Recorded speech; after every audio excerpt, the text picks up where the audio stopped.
What is up YouTube, and welcome back to another CZN video. Today we are tackling the event Crab Boss in Nebula Distortion, max difficulty with all of the distortion stacks or the affixes. And today we're going to be running with Tressa, Hugo, and Mika.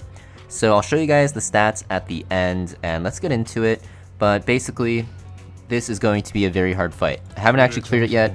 I've got the boss down to... I tried it once with this setup, and I got the boss down to about 3%, and then I lost. It was very, very sad. But you're going to see that this is going to really rely on my Tressa doing a ton of damage with her daggers from healing. So, as per usual, first turn we were just setting up, and we are going to make our way to Hugo's ego skill here. The thing with this comp, if you don't have Hugo's ego skill in the opener, you might as well reset it, because it is very important. But we're going to do this, get some extra damage from the, what's it called, the follow-up attacks. You can see we do get a ton of stuff right away already. And now we are going to just go into the boss. I think this does a lot of damage. Yeah, it does about 1k, so we'll send this. And I don't have a way to redraw, so what I can actually do is use this for another stack, which I will. It's gonna give me another stack of the Commence the Hunt. It just ended up being in my deck, so it's pretty random, but it's okay. Okay, so we can draw like this. This is pretty good. Let's see what I get. Get Curse. This is not that bad, honestly. And I think I'm just gonna stack a lot of Agony, like this. So basically, with this comp, you don't ever really want to hit the balls. You just want to kind of nuke down the boss. And I feel like that's the strategy with most team comps, except with like Yuki comps for the most part. Because you are on a timer. This boss keeps getting ramping morale. So we'll do that here. Looks like my fan of daggers got sucked, which is not ideal. So I really want to activate Hugo's thing. Do I have it yet? I do not.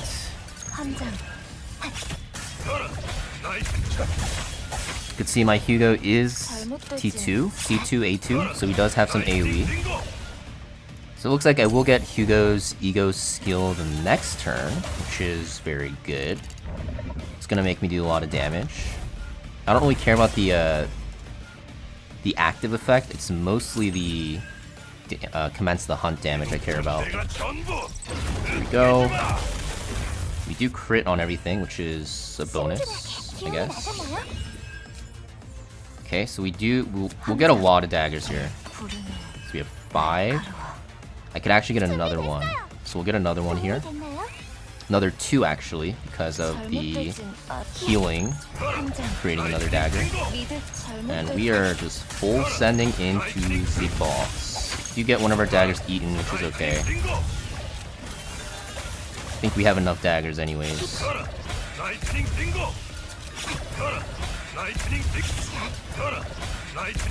So at this point the boss is about half health. We are doing... oh my god. My eyes. What is going on?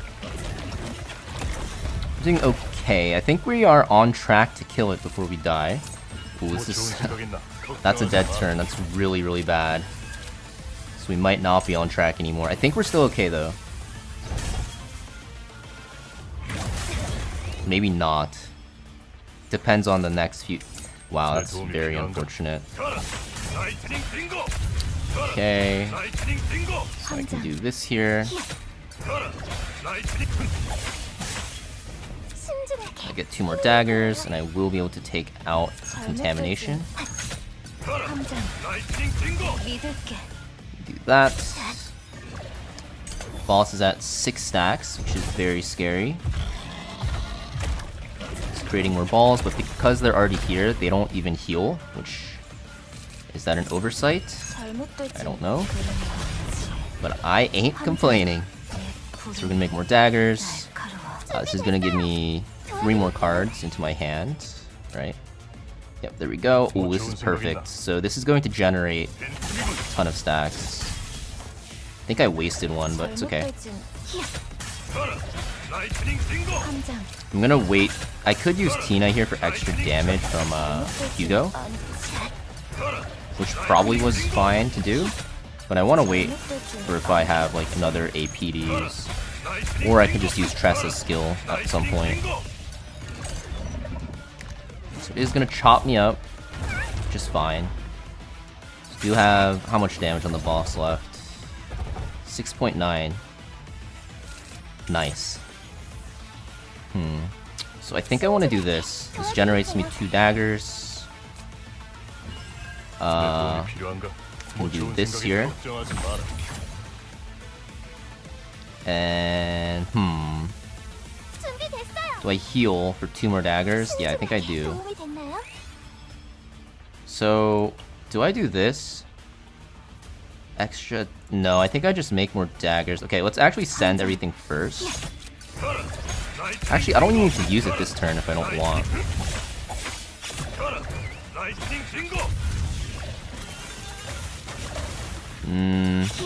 I think I will send it this turn just because the boss doesn't have an action thing, right? And my agony, I think it lasts 2 turns, right? So I will at least get 2 more turns before I die. So we can do that, and I think we are being chilling. Oh my god. Oh my god, agony, baby. So he's summoning his balls again. I think the boss is just dead, but can never be too sure, right?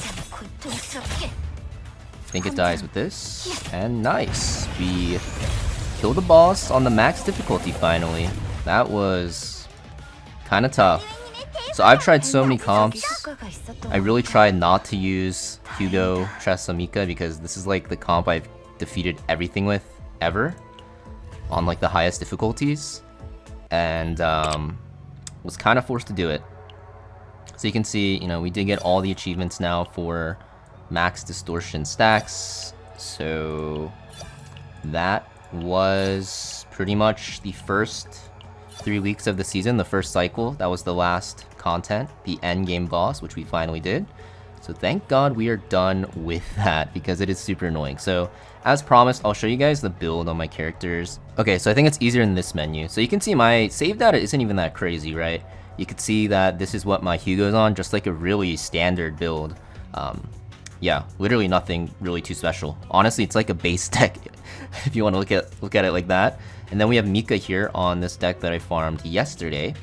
It was okay. It's really good with this Tressa setup, which I'll show you because 2 of the Blessing of the Waves, the one that I replicated, has double draw and a heal.